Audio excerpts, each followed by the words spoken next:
All right, and we are back. This is NHL 20 Franchise Mode Calgary Flames. This is episode 9. Yes, welcome back to our franchise mode here at the Calgary Flames as we are in the off-season here, in our first full off-season, I should say, with the Calgary Flames.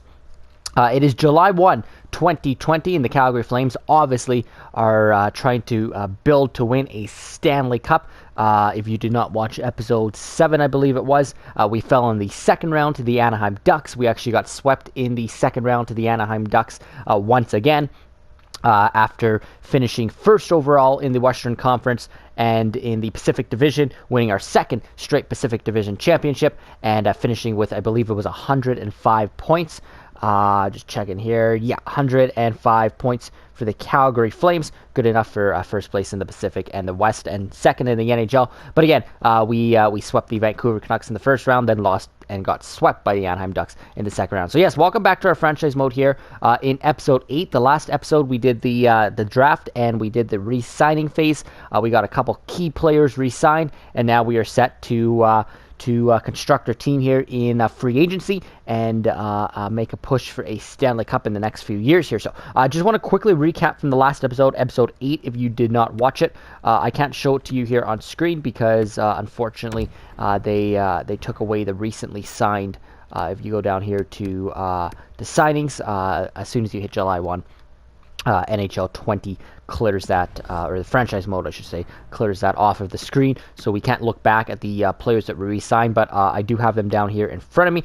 So just a couple notable names that we re-signed. First was a defenseman, Travis Hamonic, re-signing him to 4 years at 4.2 AAV, so not bad for Travis Hamonic, who's going to come back as our projected 5th or 6th defenseman.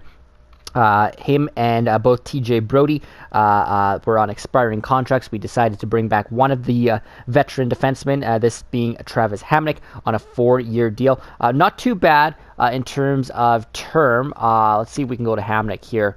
Yeah, we'll go to Pros Trade and we'll just take a look here at the screen. But not too bad for a 5th or 6th defenseman. In Travis Hamonic, like what he offered us in the previous years. Definitely wanted to bring somebody back. He is 83 overall here, as you can see. Still listed as a top 4 defenseman. His defensive stats are really good there. You look in the bottom left there, 88 defensive awareness, 90 shot blocking, and 90 stick checking, So he's still a really solid defensive defenseman. Like I said, his overall has dropped a little bit to 83, but that's still a pretty steady bottom 6 defenseman, if you will. And I'm going to talk about our lines here in a second and why Hamonic had moved down from a top 4 to a bottom 6 position going into our team next year. But again, just a look there. You can see he's also pretty physical there. 88 there in the physical category. Doesn't pose much of a shot anymore. Just looking here, slightly, not a bad skater there in the skating department, but I just like what he brings overall. You can see there he put up a 40 goals, 21 assists for us last season through 80 games.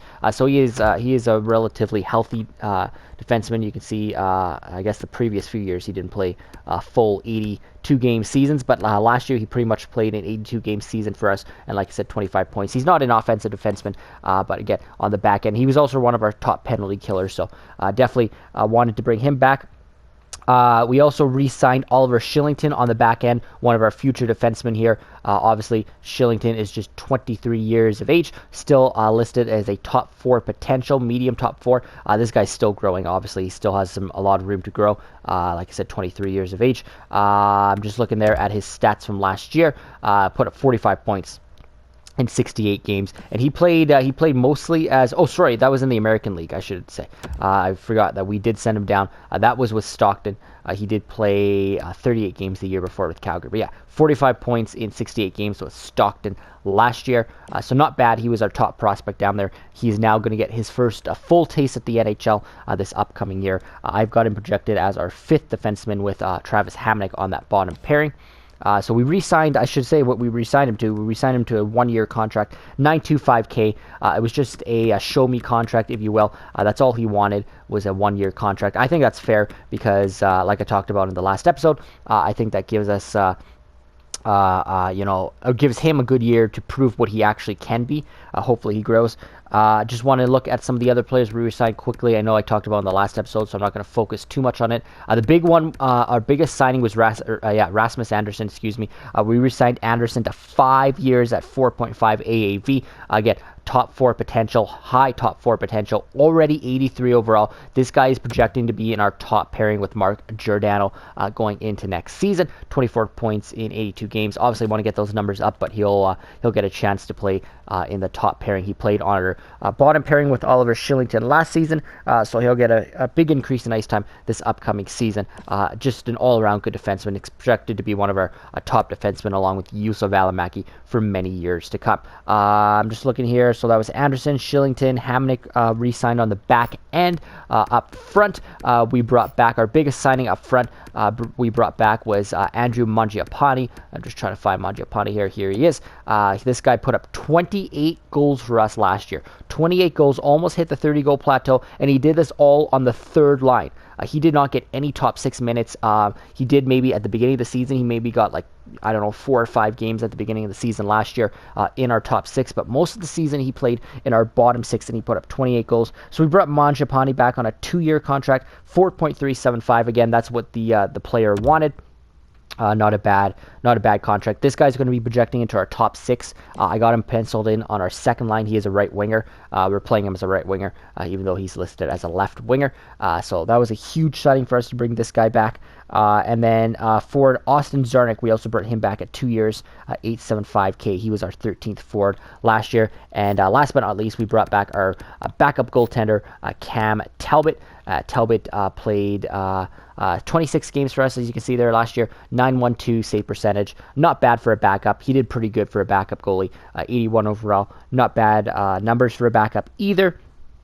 We brought him back on just a 1-year, $1.5 million contract. So a lot of safe contracts with our players is what I found. The only one we really had to a lot of term was Rasmus Anderson, and like I said, he's going to be one of our future defensemen going forward. So had no problem with that. So that's just a recap of the last episode. I just wanted to get that quickly. Those were some of the players re-signed. The only big player we didn't re-sign was Mark Jankowski. What he was asking for was a little bit too much. In fact, we actually don't have the money to re-sign Jankowski as it sits currently. You can see our salary cap there is $673K. So we do not have a lot of salary cap to work with after we re-signed all of those other players. Like I said, some notable names that we did move on from: TJ Brody, Michael Frolik, just a few of the and then obviously Mark Jankowski, if he doesn't come back, a couple of the names that we did decide to move on from instead of bringing back as well. So this is what I want to do here. I want to show you what our lines look like now. This is a little hard to do, again, because one of the things I don't like here in franchise mode is they do not allow you to look at your lines during the off season, which is really annoying.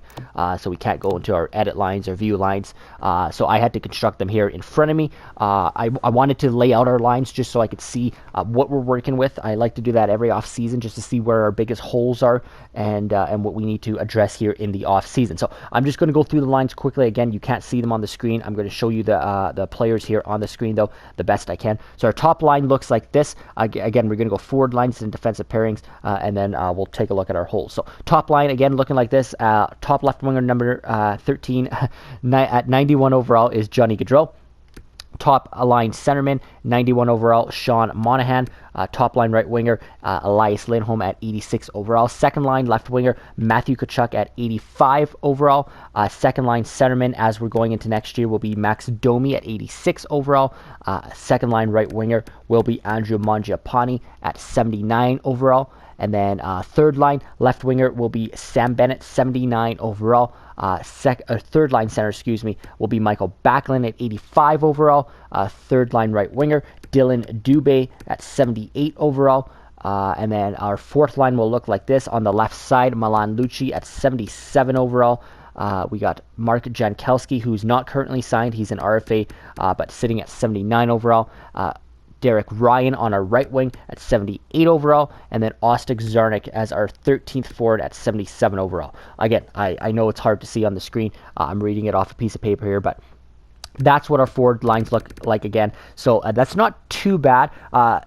Probably the most notable thing you'll look at right away is Gaudreau, Monahan, Lindholm staying intact on that top line. But going into next year, we're going to start Matthew Tkachuk with Max Domi at center. So Michael Backlund gets bumped down from second line center to third line center. Domi, who's in 86, that big acquisition we made in the season last year, will start as a playmaker, playing with Tkachuk at center. We will start Michael Backlund on the third line center. You can see we're going to be really deep down the middle. Monahan 91, Domi 86, Backlund 85. That's a really deep three centers down the middle. So we're looking really good. It gives us a lot of depth down the middle, but it also allows Max Domi to play his natural position and play with an elite player like Matthew Tkachuk.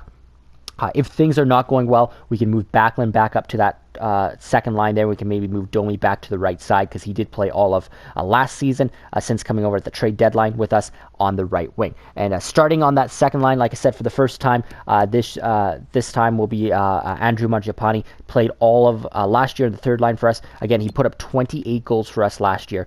So a guy that's putting up 28 goals on the third line is definitely going to get a shot for us on the second line. I think he had one of our best shooting percentages as well on the team next to Johnny Gaudreau. So it makes a lot of sense for Andrew Mangiapane, who again is only 24 years of age, still top 6 forward potential. Allow him to get onto that third line. Or second line, excuse me. But he does come in with just a 79 overall rating, so not usually something you would want to see on your second line, but hopefully he grows. You'll notice that our players are a little bit more spread out this year. We're not stacking our top 6. We did that last year. It didn't really work out for us in the playoffs, so we're going to try a different approach to things. Maybe put a guy like Mangiapane up there in the second line and go deep down the middle of the Backlund there. Another guy coming in on that third line, again, Dylan Dubé, 78 overall. He played all of last year for us in the American Hockey League. There's his stats from last season. 13 goals, 30 assists, 43 points in 68 games for us. He's going to get a shot at the NHL now that he's a 78 overall. That's going to be good enough to crack our third line with Backlund and Bennett. You put him on a line with an elite NHL centerman like Michael Backlund. That should be really good for him. He's listed as a two-way forward, as is Michael Backlund. So, I mean, I think they'll play well together. Sam Bennett on the left side. But the interesting one here I want to look at is the fourth line. Again, just to recap, again, you can't see it, but it's Milan Lucic on the left wing, Mark Jankowski and the centerman position, and Derek Ryan, who's also centerman, playing the right side. And then Austin Czarnik is our 13th forward. But between Milan Lucic, Austin Czarnik, Derek Ryan and Mark Jankowski, the most interesting thing about this line is not the fact that they're on it, it's the fact that the line combined is making $9.9 million. So again, look at Milan Lucic here, 5.25 per season. Derek Ryan's making 3.1 per season, and Mark Jankowski was making 1.6 per season. He's asking for, I believe, something similar to that here in free agency. So the most interesting thing to me is that fourth line obviously shouldn't be making $9.9 million. We are not going to go into next year with this fourth line. So even though it's penciled down as it is, there's no way we're going in with a fourth line that's making $9.9 million. If you look at our salary here, again, this is just going by forwards, but if you look at our salary, our highest paid players up here are our top players, but Lucci should obviously not be up there, nor should Derek Ryan, and even Jankowski is making probably more than you want to pay a fourth line center. So I think what we're going to try and do in this offseason is find a way to move out some of the salary on the fourth line. We can easily replace all three of these guys technically. I mean, Lucci's a 77, Ryan's a 78, and Jankowski is a 79. We can easily replace those guys in free agency. I already looked at the free agency pool. There is definitely the ability to do that. There's lots of players out there that we could probably get for close to $1 million, if not even under, just to replace these guys who are making 9.9. Not to mention that would free up a lot of salary cap space for us. Like I said, our salary cap space as it stands right now is 0.67. So right now we can't do anything. We can't go sign any players right now in free agency because we just don't have the cap space. So we would have had to move out money as it is. I think we are going to definitely do that to start off this episode here and move on from some of these players. Now, it's not going to be easy moving out a contract like Milan Lucic or even Derek Ryan for that matter, but we're going to have to find a way to do it. So just wanted to quickly look at that. Our defensive core looks like this. Again, I'm going to try and go through this a lot faster here. Again, you can't see it, but it is Mark Giordano on our top pairing. 90 overall. On our top pairing as well will be Rasmus Andersson, 83 overall. I talked about it. You can see his potential there. I want to grow this guy at 23 years of age. I'm going to put him on the top pairing with Mark Giordano. That should really boost his ice time and really grow this player into the top two defenseman that we believe he can be in this league. Not to mention that Mark Giordano is already 36 years of age. His 90 overall will definitely go down this season. So we have to expect that to happen, and we have to expect that every year from this point on, Giordano is just going to get a lot worse until the point that he does retire in 2 years. He's got 2 years left, so there's a good chance he retires either in 2 years or we bring him back on just a very minor contract. So Rasmus Andersson has to emerge as one of our top defensemen to one day replace Giordano. The other one will be Juuso Välimäki. He's going to start on our second pairing. 80 overall for Juuso Välimäki, but he is going to play alongside Travis Hamonic, who is at 86 overall. Where's Travis Hamonic? Noah Hannafin. What am I saying? Noah Hannafin, who is nicely grown to an 86 overall. He's a top 4 elite defenseman already. He is listed as a two-way defender. He'll play with Juuso Välimäki, who's our top defenseman of the future. Juuso Välimäki, elite medium potential, and he played all of last season pretty much on the third pairing. Välimäki did for us 82 games for us in the NHL last season, so that was really big for his development. You can see there 13 points in 82 games. Now he's going to get top 4 ice time as a huge increase in ice time compared to what he had last season, and he'll play alongside Hannafin. So again, Giordano, Andersson on our top pairing, Hannafin, Välimäki on our second pairing, and then we'll finish with Oliver Kylington and Travis Hamonic on our third pairing. 78 overall for Oliver Kylington, like I said, and 83 for Travis Hamonic. So you can see our defensive core is a lot more spread out than it was. Again, we're not stacking our top 4. We're going with a 90 and an 83 on the top pairing, an 86 and an 80 on the second pairing, and a 78 and an 83 on the third pairing. So we're really spreading out our defensive core this year. But a main reason for that being is that we want to make sure we're getting guys like Rasmus Andersson, Oliver Kylington, and Juuso Välimäki increased amount of ice time to really grow them. Those are the 3 defenseman of the future for us, along with Noah Hannafin, who's still just 23 years of age. So our defensive core, it was a plan that we've had all along, was to really construct this defensive core to allow these guys to succeed. So like I said, one day we can replace Mark Giordano. We've already replaced TJ Brody. We're obviously going to be replacing Travis Hamonic as well pretty soon. He is on for another 4 years, but one day he's going to be off this team as well. So it's going to be Hannafin, Andersson, Kylington, and Välimäki's team going forward. We need to make sure we're growing those players now to make sure that they are elite defensemen, but at the same time, we're still trying to win the Stanley Cup this season. So it's going to be hard to balance that. Again, we can juggle our defensive pairings as it is, or going into the season if they're struggling, but that's the way we're going to start, is a really balanced defensive pairing. We do have a coach, again, I talked about in the last episode really quickly. I just want to mention we do have a coach that rolls all 4 lines and all 3 defensive pairings equally. He plays them all equal amount of ice time. That's good for our defensive pairing going into next year, now that we are going to have them a little bit more spread out. I still want to see our top guys like Andersson and Välimäki getting more ice time, but we'll put them in more ice time on like the power play and PK. The thing I don't like though is the forward core. I don't want our 4th line and probably our 3rd line for that matter playing as much as our top 6. But again, that's just the way our coach is. If it is an issue for us throughout the next season, we can address our coaching staff. Next season when it becomes a problem, or if it does. Finally, David Rick, 85 overall. We don't even need to talk about our goaltending. It was lights out last season for us. It was definitely not the issue. Riddick obviously had a really good season for us. Played 63 games, 915, not bad. And Talbot was a pretty steady backup for us as well. Goaltending wasn't the problem in the season, in the regular season or the playoffs. Riddick has grown to an 85. That's nice to see. He's at 27 years of age. Probably he already is a exact elite, I believe.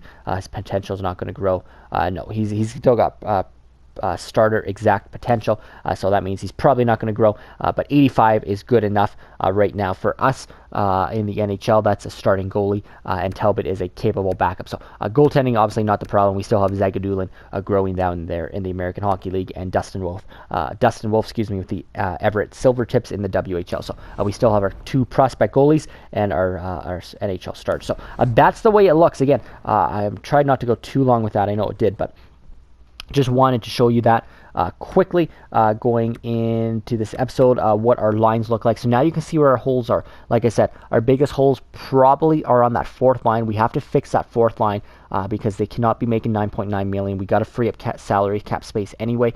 So with that is what we're probably gonna do here is trade away Milan Lucic and Derek Ryan, or at least we're gonna try to.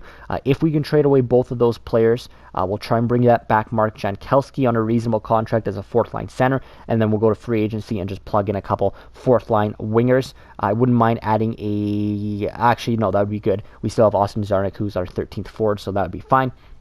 And then I wouldn't mind adding a 7th defenseman as well. Like I said, we have 6 NHL defensemen right now: Giordano, Anderson, Hanifin, Valimaki, Shillington, Hamnick. I want a 7th defenseman down there as well. We had guys like Oscar Vandenberg and Brandon Davison walking to free agency, so we lost a lot of our depth defensemen. We just want to be cautious in case we have any injuries with a 7th NHL defenseman. So that's our goal. Nothing too major in the offseason to do here in free agency. I guess it will be major. We can move out Lucci and Ryan, move out some salary cap space, bring in some fourth line players, and bring in a 7th defenseman. Other than that, though, I think our team's fine going into next year. Like I said, I'm looking at it right now at our lineup. I like the way our team's constructed. Yes, we took a bit of a hit to our offensive core and even our defensive core, losing guys like Brody and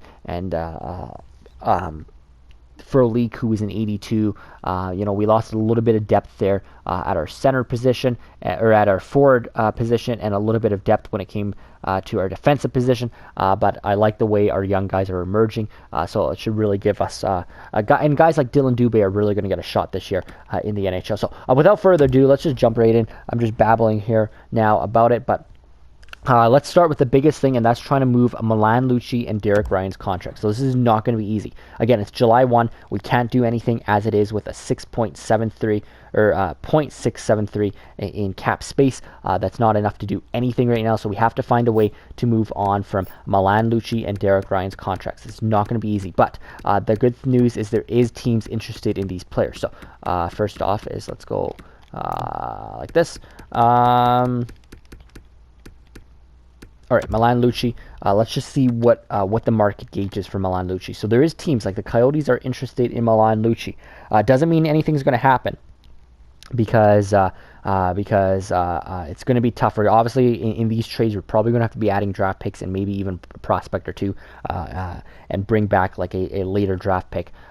The biggest thing about this trade, we're trying to dump salary here with Milan Lucic. So there is Boston is interested, his former team, but again, you can see their salary cap's not going to make it work. I'd prefer not to trade to our division as well, although I don't believe Lucci's going to help. But here's a team like Buffalo. Why don't we try the Buffalo Sabres? So let's see if we can what they're interested in giving back to us in terms of draft picks. Again, we're not bringing back any salary here. Let's see if we can make something happen. I don't even know what to start with here. Like a 5th for Lucci. Does that look fair? Again, I don't think they're going to do it because of the salary. But we can see what the market is gauging with this. So a 5th for Lucci. The trade is rejected. You're not even okay. Yeah, so it's not even close. So we're probably gonna have to add something here. Just want to see what a 7th for Lucci would do. Again, on the bottom, this is the deceiving thing, because on the bottom there of the trade value, you can see it's actually pretty equal. This would be a pretty equal trade, but again, teams are not wanting to take on Lucci's salary, so this one is rejected as well. So let's try Lucci and a pick for a 7th. So we're obviously going to have to sweeten the deal, quite a bit. Just to move out Lucci's salary, because we do need some money to work with here. So we really don't have a choice to move out some salary here. So, like if we put in a 4th next year with Lucci, would that get the job done? Now you can see that it's definitely in their favor, because we don't have a. What did we have? I mean, let's try a 5th first. Let's try a 5th. It's not going to matter. All those picks are about way equal in terms of trade value. Let's try a 5th and Milan Lucic for a 7th. It's still rejected. What you're offering bears no resemblance to a Trainbach. Well, then why do you have him on your? Why are you interested in him? Like I just don't get it, Buffalo. All right, let's move on from Buffalo, because I don't think they're going to be happy trading with us. Carolina is interested, so let's try Lucci and a 5th. Let's see if there's any players they want to give up. I just don't want to bring back salary. See, we can't bring any of those guys in because of salary. So we have to bring back a draft pick. or it really defeats the purpose. Let's try their 7th for a 5th and Milan Lucic. It's still going to be rejected. So this is going to be tough. It's going to be tough to move Lucic for sure. I wonder if we throw Derek Ryan in the trade as well, if that would help. So I'm going to try a 4th and Lucic first. It's still rejected. So let's see if there's a team that would be interested in both Derek Ryan and Milan Lucic, because that should you know, give them a little bit more trade value. So let's go to forwards here. Centerman. Yeah, this is definitely going to be tough. All right, so Carolina is interested in both Derek Ryan and Milan Lucic. So again, you know, this could work, especially with their salary. Again, how about Ryan and Lucic for a 7th? It's still rejected. Like, I don't know what to do here. Colorado's interested in both players. I wonder if we bring back like a Pierre Bellemare. He's making 1.8, but we could probably flip his contract too. And he is a centerman. I mean, he wouldn't be a bad guy to replace Jankowski either. 79 overall. Let's try this. They want to get rid of his 1.8, but obviously they probably don't want to take on Lucic and Ryan's contract. But this looks pretty uneven actually. But let's take a look at it. Trade rejected. We're not interested in your proposal as you sent us more than one guy. You know, okay. What if we did Lucic for Bellemare straight up? Still rejected. You're not even okay. What if we added a draft pick to that? Yeah, this is tough. This is going to be tough to try and construct a trade here for I don't want skaters. I want draft picks here. Okay, let's go. Like, let's put a 4th and Lucic for Bellemare. Would that work? Rejected. Okay, so this is what I'm going to do. This is going to take a while. So what I'm going to do here is I'm going to go and find a trade and then come back and show you if we are able to get a trade done with both Lucic and Ryan, because I don't want to waste time here on franchise mode just trying to find trades. So give me a second. I'm going to see if there's a trade available out there for us. All right, and we are back. So, yes, fortunately, I did find a trade for both Milan Lucic and Derek Ryan. I was able to move on from both players, sort of. It costed us a little bit, but we did get the job done. So first off is they had to be separate trades. The first one was obviously the Milan Lucic trade. The biggest thing is we traded Milan Lucic here to the Arizona Coyotes in exchange for a 2021 7th-round pick. The only problem, we had to retain exactly half of Milan Lucic's salary. So that does suck. He is making $5.25, I believe it is. So we had to retain about $2.6 million in salary. So I just want to see if it shows it here. Left wingers, Milan Lucic. Yeah, so there's Milan Lucic. Yeah, so you can see the Arizona Coyotes are just paying him $2.6 million. We are paying him the other $2.6 million over 3 more years. So Lucic had 3 more years at I believe it was 5.25 mil per season. Let's just see what it says here in contract. That's just what they're paying him. Also, the Edmonton Oilers are still retaining a small portion of that from the original trade that they traded Lucic to Calgary in the James Neal trade. I forget how much the Oilers retained in that as well. But yeah, obviously, we knew we weren't going to be able to move his full contract out. I tried retaining just $1 million, and then $1.5 million, and then $2 million, and $2.5 million, and onward. So I did try with multiple teams retaining as little as we could, and eventually the only trade we could get done was if we retained half of his salary, and it happened to be with the Arizona Coyotes. They were happy to take on half of his salary. And all it costed us was a 7th-round pick. Sorry, yeah, that's all it costed us to get was a 7th-round pick. So we didn't have to give up anything else in the Milan Lucic trade. It was just straight up Lucic for a 2021 7th-round pick, but we are retaining half of his salary for the next 3 years. So that's not bad. I'd rather be paying Lucic 2.75 or 2.6, I believe it is, for the next 3 years than the 5.25 that we were paying him, even if he's not on our team and not contributing. He didn't do too much on our 4th line anyway. He wasn't going to do too much for the next 3 years anyway. So we are going to pay Lucic for the next 3 years, but it's better than paying his full salary. So that was huge to get that out of the way, to get at least half his contract off of the table. The next trade we made was with the Buffalo Sabres to get Derek Ryan and his 3 point something off of the table. So let's just take a look here at Derek Ryan. We send him to the Buffalo Sabres.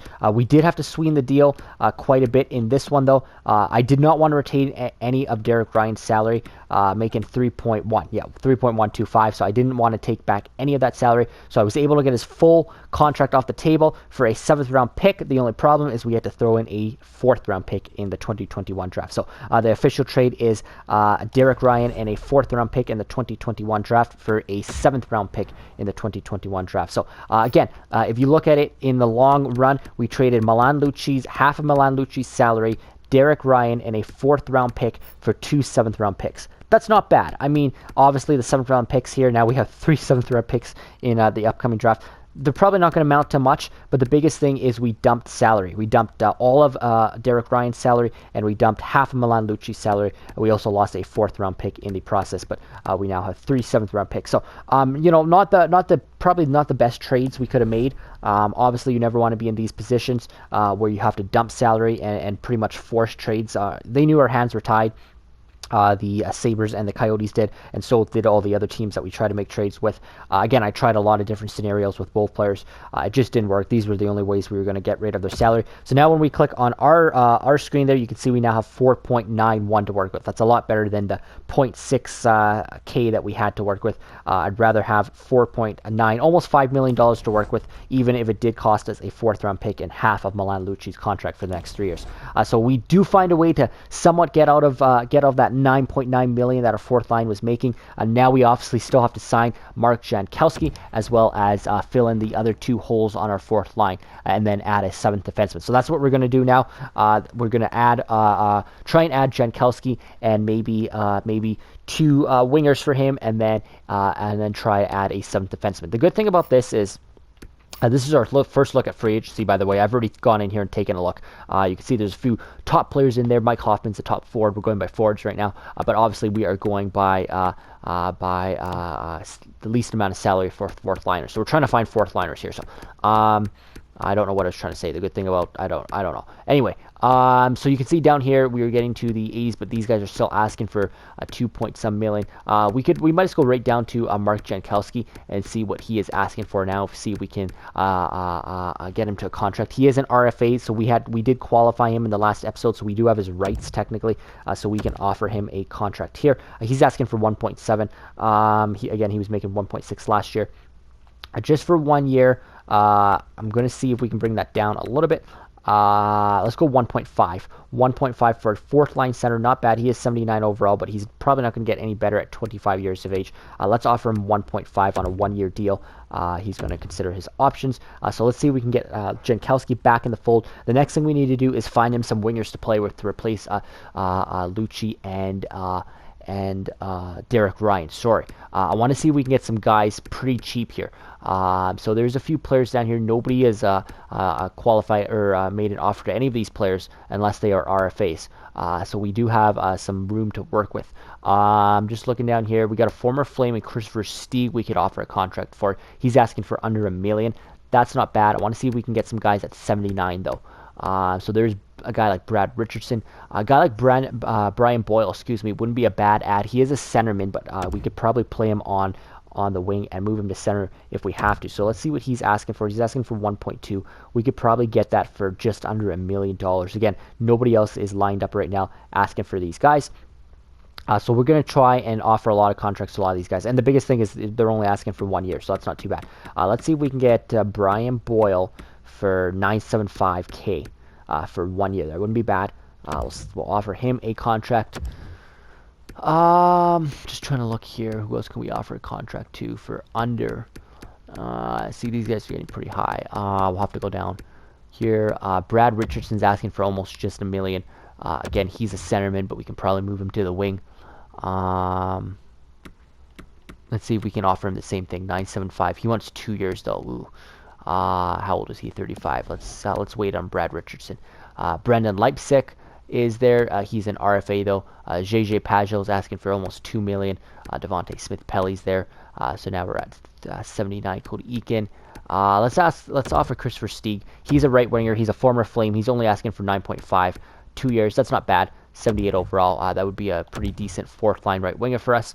Just taking a look down here. These guys are now depth forwards, but again, we just need them to play on our fourth line here. They're all 78s down here. So again, Lucci was a 77, so these guys are already, slight upgrades over Lucci. Plus, I mean, look at the salary they're making. So let's see if we can offer a left winger here. So we'll wait to see what Versteeg says. We're giving him exactly what he wants. He could be a right winger. Let's see if we can get a left winger in here. I'm just trying to find one, though, that is asking for as little salary as possible. Left wingers. There's not a lot of good left wingers on the market that are asking for under $1 million. So we can try.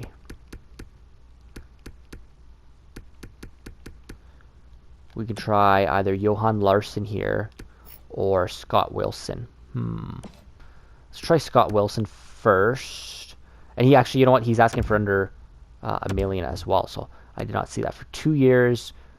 20. Yeah, let's offer Scott Wilson, exactly what he's asking for as a left winger. So we're going to try Versteeg, Wilson, and Jankowski. Obviously, I don't expect, and Boyle, I guess. I don't expect all 4 of these players to obviously agree. If we can get a couple of them and then work from there. And then let's go look at our defensemen. And we want to bring in a 7th defenseman here. So again, there's Alex Pietrangelo asking for $10 million for 7 years, but $10 million per season. There's 5 teams interested in him. That is insane. So Ottawa, the Rangers, the Kings, Red Wings, Avalanche are all asking for Alex Pietrangelo. Tyson Barrie also on the market. So is Justin Schultz, Jake Muzzin. Chara is wanting to come back. No teams lined up for the 43-year-old Zdeno Chara. There's TJ Brody, who we moved on from. He's asking for 5.5 for 5 years, and there is 2 teams interested in TJ Brody.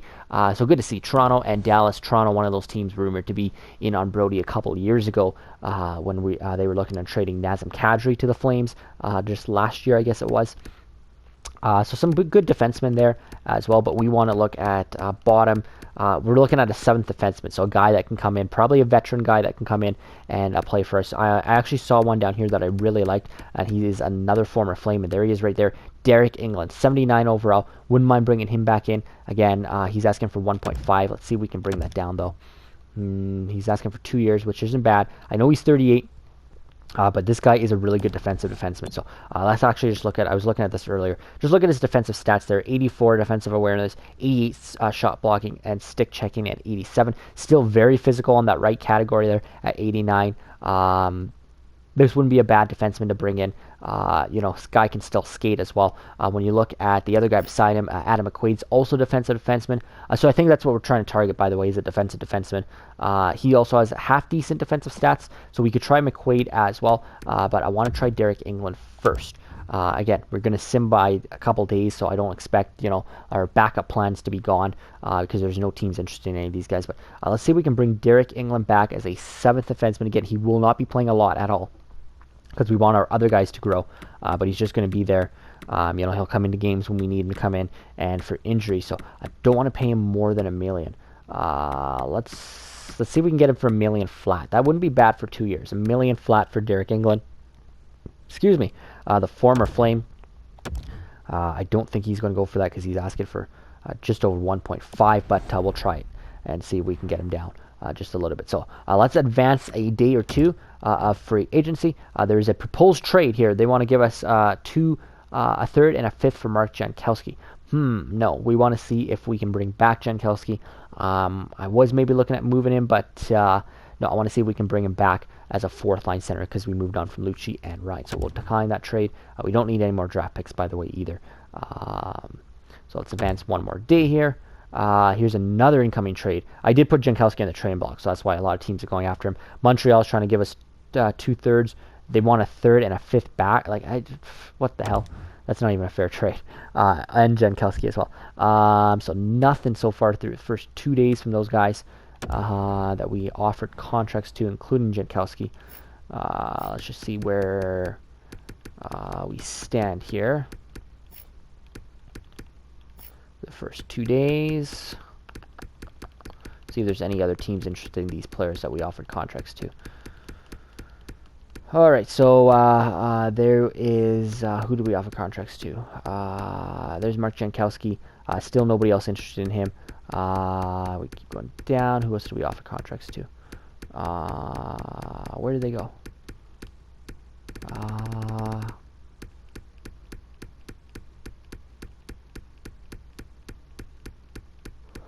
They may have been moved already. Who do we offer contracts to? Brian Boyle. I don't see him on here. This is by Forbes, right? Let's go by centerman. So he may have signed with another team. That's all right. Yeah, I don't see Boyle on here at all. So, oh, there he is. He's way down there. So there's another team interested in crap. View profile. Like we can't see who else is interested in him. Okay. So there's another team interested in him, which sucks. That is going to suck a little bit. So I don't think we'll get Boyle, but that's okay. We're still trying to go for Jankowski. We gotta go all the way down here. Yeah, so there's Scott Wilson. Nobody else interested in Wilson. And I didn't check our other guys, but let's just advance the day, see if they'll get back to us. Jankowski in a fourth for 2/3. No. For Dallas, nothing here. Let's go fifth day of free agency. There it is. So extremely happy to accept. The offer is Scott Wilson. So we brought him in. That's not a bad contract. I believe he was asking for what, 9.25 or 9.5K. So that's a pretty good deal. A pretty good deal for a left winger, still 28 years of age, can play on our fourth line. There we go. Mark Jankowski has accepted our offer, so we did get Jankowski to come down from his whatever he was asking, 1.6, I think he was at 1.7, whatever he was. We did get him to come down. Derek England has decided to reject our offer. We offered him $1 million flat for 2 years, so he is considered simply not with it. Okay, yeah, sorry. He's gonna, yeah, okay. If they can get a higher salary. And there's Chris Versteeg. That was the other guy. I expected both Versteeg and Wilson to accept because we gave them exactly what they wanted. It was nice to see Jankowski accept. Boyle appreciates the offer, but he's going to sign with the other team that was interested in him, the Florida Panthers. So there you go. We got our fourth line figured out now. It is Jankowski, it is Scott Wilson, and it is Chris Versteeg, the former Flame. Not a bad fourth line, a lot cheaper than what we had in our previous fourth line with Lucci, Ryan, and Jankowski all making $9.9 million. And now it's just time to get one last piece here, and that is a seventh defenseman, and then I think we are set to go into next season. So let's just keep going through here until we can find a decent seventh defense. So what do we have to work with? We have $3.6 million to work with. That's not bad, but I do want to save that 3.6 in case we need to make any trades or any moves in the season next year, because if things are not going well for the Flames, we're gonna have to figure something out. So and if we're if we realize that our bottom six is too weak, that we need more depth down there, and we might have to add pieces. So we want to make sure we go into the season with a good amount of salary cap space to work with. So I'm not going to blow 3.6 here on a seventh defenseman, that's for sure. So let's see what we got out there. But I mean, at the same time, we can maybe offer a little bit more. But at the same time, I guess I don't want to go over $1 million. Let's try McQuaid here. There's one other team interested in Adam McQuaid, and that's the Blues. So I don't know if they're going to offer him 1.7, what he's asking for. He is a good veteran defenseman at 33 years of age, and again, his defensive stats weren't bad. Defensive defenseman. He wants 3 years, though. See, this is the problem. Crap, I don't want to pay him. You know what? Let's not. I didn't realize he wanted 3 years. Huh. What's Nick Holden want? Another team is interested in him as well. Excuse me. He wants 1.7 for 2 years. 2-way defenseman. Xavier Ouellette wants 3 years. I'm just trying to think here.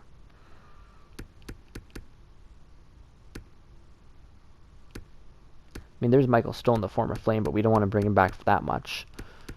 He would have been a perfect guy, though, to bring back. I'm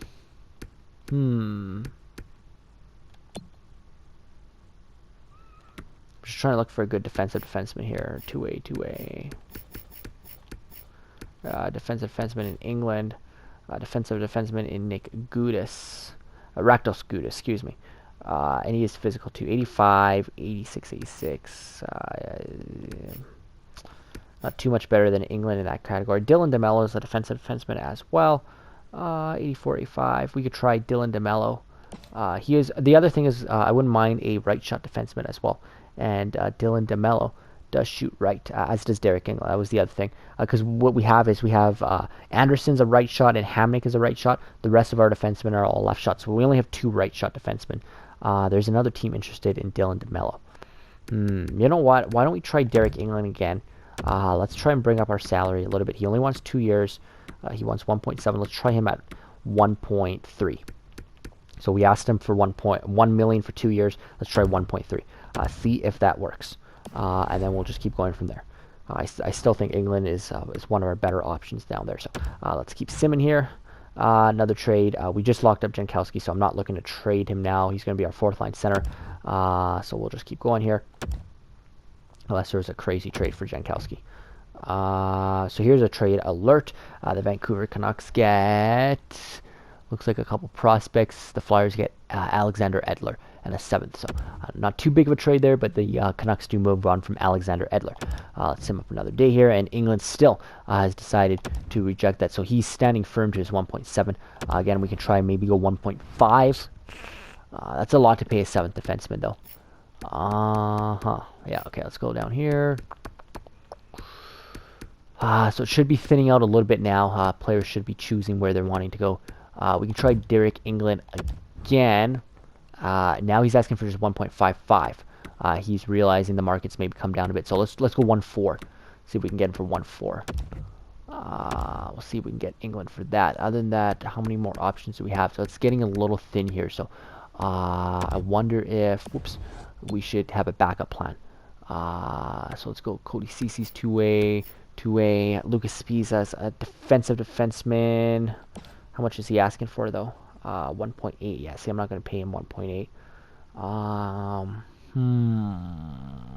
Hopefully England accepts here, because we're running out of options down here, as a lot of the good depth defensemen are starting to thin out here. So let's go another couple days here. If we don't get Derek England, then we're going to have to move on. Pick somebody else here. Shit, still no reply from England. Come on, Derek. Oh, fuck, he's still not interested. I've decided to go with another team. Fuck, he signs with Toronto. Shit. Crap. We shouldn't have lowballed him that much, I guess. So we've lost Derek England, and we're really high on him. Now our options are really thin. Lucas Spiza is still there. Another team interested in him. Dmitry Kulikov is there as well. Is he a defensive defenseman? 2A. Lucas Spiza. Crap. We can offer Spiza a contract. Pittsburgh's interested as well. I'll offer him 1.55 for 2 years. Kind of what we were going to pay England. We need a backup plan. There's a few guys down here that teams have not yet shown interest in. There's Schlemko, a former Flame. Andy Green, Fanoff, a former Flame. Looking for a good defensive defenseman here. Matt Irwin can come in, possibly. Irwin is 78, asking for 1.3. So let's see if we can maybe offer Irwin a contract as well. 32 years of age. We got to get him for... let's just get him just under $1 million. That wouldn't be bad. All right. Let's try that again. I'm really trying to save as much salary cap space as we can get here. All right, advanced day here. So Spies has decided to go with the Penguins. Crap, so they must have offered him what he was asking for. No, I don't want JB going a 4th. Vancouver, fuck off. Crap. So let's go back here in a free agency. I don't think what's-his-face has made a decision. Whoops, not goalies. Robin Leonard is still out there. So Matt Irwin, there's another team interested in him now. Crap. It's really starting to thin out now. So we have to make a decision here on a half-decent defenseman here. So, what's a guy like Dennis Seinberg want? He's a defensive defenseman. Let's try Dennis Seinberg. There's another team interested in him as well. But we're going to give him what he wants. Florida, we're going to give him... Yeah, we'll give him what he wants. He's 38 years of age, though. Crap. Yeah, it's getting thin down here. I don't think Irwin's going to accept.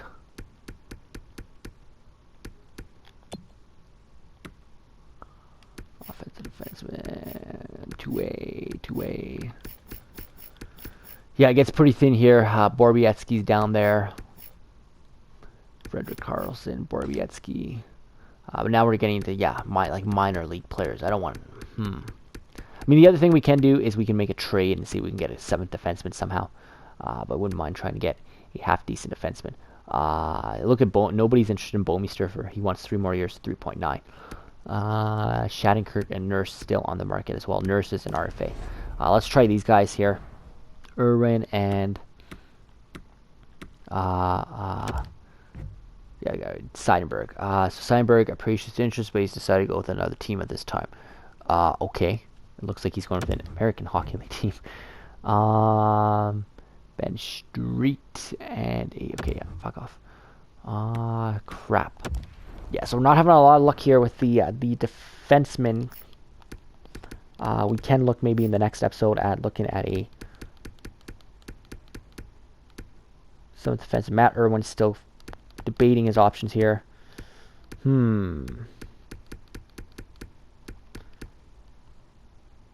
Yeah, we're getting down to really the depth defenseman here. I was trying to get somebody a little bit better, but